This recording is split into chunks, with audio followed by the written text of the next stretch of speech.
अभी तक सीसीएस में हुए हैं, cabinet committee of security on security, जिसमें ये बड़े फैसले हुए हैं। विदेश मंत्रालय ने आकर ये जानकारी दी है। भारत में पाकिस्तानी दूतावास बंद कर दिया गया, पाकिस्तानियों का वीजा रद्द किया गया है। तो कुल मिलाकर जो सीसीएस की बैठक हुई है, उस बैठक के बाद जो एक समराइज तौर पर अगर कहीं जानकारी निकलकर सामने आ रही है, तो उसमें पाकिस्तानियों का वीजा रद्द कर दिया गया है, अटारी बॉर्डर को बंद कर दिया गया है, सिंधु जल समझौते को रोक दिया गया है, और ये जो आधिकारिक आंकड़ों की पुष्टि हुई है, ये 26 लोगों की मौत की पुष्टि हुई है कि 26 लोगों की जान इस टेरर अटैक में गई है। और इस दौरान जो डिसीजंस, बड़े डिसीजंस जिन्हें कहें, जिसका इंतजार आज देश का हर नागरिक कर रहा है कि आखिर इस हमले का बदला आप किस तौर पर लेते हैं, क्या क्या कार्रवाई, जो कि सरकार से बहुत उम्मीदें लगाकर लोग बैठे हुए हैं, वो क्या जानकारी आती है सरकार की तरफ से, इसका इंतजार लंबे समय से कर रहे थे। शंकर आनंद मेरे साथ इस वक्त कनेक्ट हैं ज्यादा जानकारी के साथ। शंकर, सीसीएस की बैठक खत्म और ये जो डिसीजंस लिए गए, इनको विस्तार से आप एक बार दर्शकों को बताएं। देखिए, जिस तरह से विदेश सचिव की जो ब्रीफिंग है वो अभी थोड़ी देर पहले हुई है, और विदेश सचिव ने इस जिस तरह से आज कई महत्वपूर्ण जो एक स्टेटमेंट दिए हैं, उसमें कि सबसे महत्वपूर्ण जो मसला है कि सुरक्षा मामलों की जो कैबिनेट समिति है वो आज मिली है, और कैबिनेट को आतंकी मामलों के बारे में बताया गया।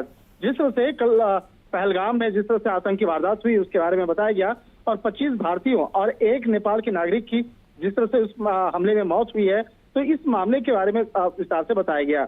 और सीसीएस की मीटिंग में तो सीसीएस ने आतंकी हमले की जो कड़ी निंदा करते हुए इस मामले पर शोक भी जताया है, और इसके साथ साथ सीसीएस में सीमा पार से आतंकवाद के जुड़े लिंकेज जो है वो सामने आए हैं, और इस मामले में इंडस वाटर ट्रीटी बिल के बारे में भी बताया गया है।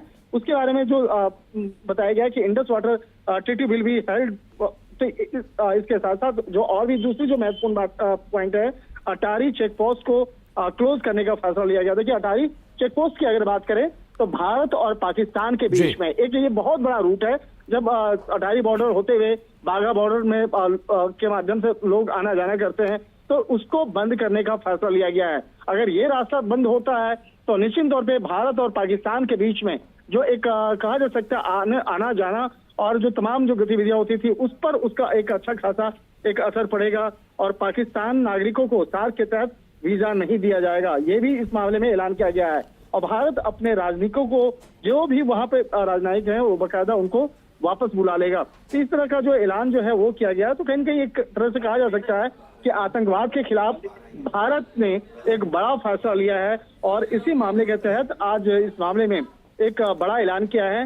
विदेश सचिव जो है विक्रम मिस्री, उन्होंने इस मामले पर तमाम पॉइंटर्स जो हैं, तमाम मसलों को विस्तार से बताया है। तो और जिस तरह से इस आतंकी गतिविधियों में जिस तरह से पाकिस्तान और पाकिस्तान की जो आतंकी संगठन है उनकी भूमिका, शंकर ये बहुत बड़े फैसले हैं। अगर एक नजरिए से देखा जाए कि आपने भारत में पाकिस्तान का दूतावास बंद कर दिया, 48 घंटे के अंदर पाकिस्तानी नागरिकों को भारत छोड़ने का आदेश दे दिया, और जो बड़े फैसले हैं, अटारी बॉर्डर का भी जिक्र अगर करें, बंद कर दिया गया, ये किस ओर इशारा कर रहे हैं? ये क्या शुरुआत है कुछ बड़ा करने के?